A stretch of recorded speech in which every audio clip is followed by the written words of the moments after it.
Representative Vernon Jones, and I'm here this morning to condemn the activities that have happened with this police facility, this public safety facility here at the Georgia State Patrol.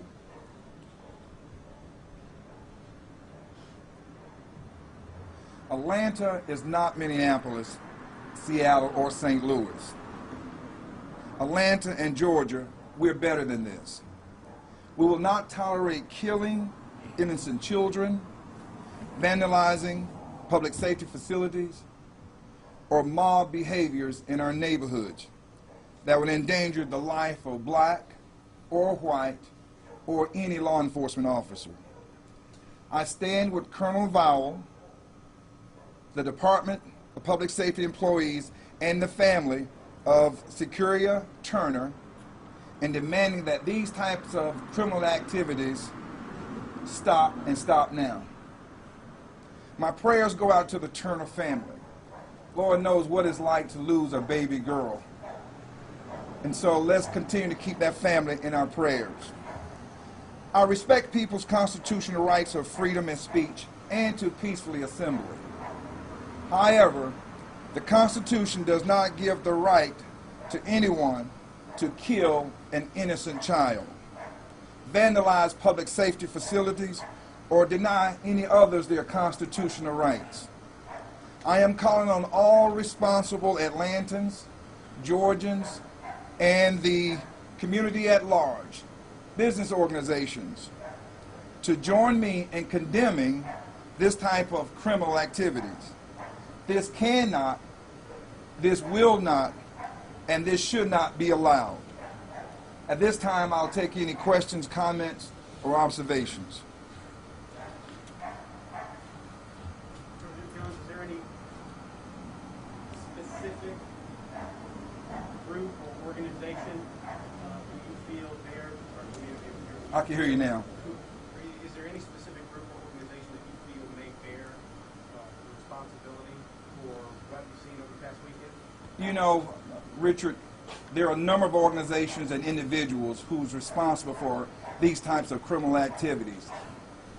And I hope and I know the state of Georgia and its local or its law enforcement agency, the local law enforcement agency, and the federal law enforcement agencies will be diligent in rooting out these thugs, these folks who call themselves protesting, but really they're mobs. Not only have they gone through the business community, now you're seeing them go through neighborhoods. Some of them are under titles, some of them are just acting individually. But my point is, Georgia and Atlanta, we will not tolerate this, and we will fight this to the end. This is not where we call our home of peace and prosperity, the city where everybody cares about each other. I am very concerned. There's a pattern. When it started in Minneapolis, then it went to Seattle. And now it's here in Atlanta, where public safety facilities are under attack. You've seen precincts being burned and taken over in other cities. We should have been prepared, and we need to be on alert that just like it happened in those other cities, and we saw that pattern, what has just happened here over the weekend shows you that Atlanta is on their list of targets. Not only for this type of activities, others that we've seen across the country. The last day of the Georgia General Assembly, I spoke about this when one of my colleagues made some comments and posted some comments on Facebook that were anti-state police. And I condemned it then, and I condemn it now. But this is what I was referring to that was going to happen if we didn't stand up and be vocal about it. So here we are. I've had a chance to tour this facility.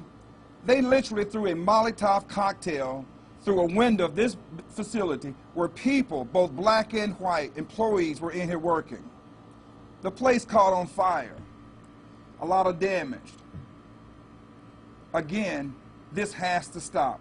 We cannot tolerate this. What kind of chilling effect can this have on the people who work in buildings like this and are trying to obviously do their jobs? You know, I spoke to the colonel, and people are emotionally upset, and rightfully so. Someone's life could have been lost. Now, these are public servants. They are here working.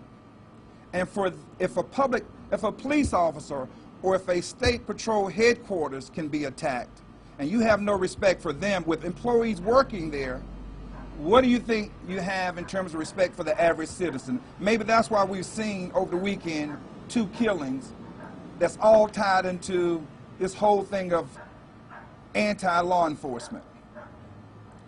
Yes, it's having a chilling effect on me. It should have a chilling effect on everybody, because nobody anybody could be a victim of this type of violence. So I'm very concerned about it, and I'm emotional about it, and so is this department, and the men and women who work here.